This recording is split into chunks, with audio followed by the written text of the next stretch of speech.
દેવભૂમિ દ્વારકાના જામખંભાળિયામાં પૂજ્ય જલારામ બાપાની 226મી જન્મજયંતિની ધામધૂમપૂર્વક ઉજવણી કરવામાં આવી। જામખંભાળિયામાં શહેરમાં શ્રદ્ધા અને ભક્તિભાવના વાતાવરણ વચ્ચે સંત જલારામ બાપાની 226મી જન્મજયંતિની ધામધૂમપૂર્વક ઉજવણી કરાઈ। વહેલી સવારથી જલારામ મંદિર ખાતે મહાઆરતી, ધ્વજારોહણ કરાયું, અન્નકૂટ, મહાપ્રસાદી સહિતના દર્શન યોજાયા હતા।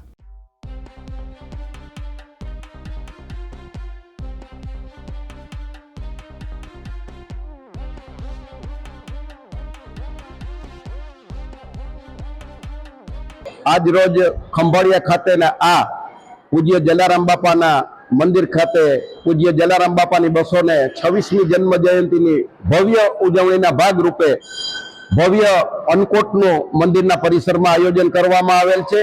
तेमज जलाराम बापा ध्वजा अने जे मंदिर परिसर में देवी देवताओं बिराजे छे एना वस्त्रो वाघा पण नवा बदलावामां आवेल छे। तेमज दरेक दर्शनार्थीओ नात जातना भेदभाव वगर बपोरे 12 થી 2:30 वाग्या सुधी महाप्रसादनुं पण आयोजन करवामां आवेल छे।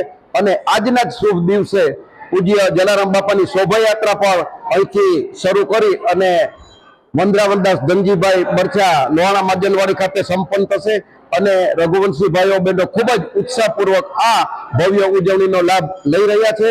જલારામ બાપાની કૃપા સબ ઉપર વરસતી રહે, દરેક ઉપર। ધન્યવાદ। જયસુખ મોદી, દિવ્યાંગ ન્યૂઝ, જામખંભાળિયા, દેવભૂમિ દ્વારકા।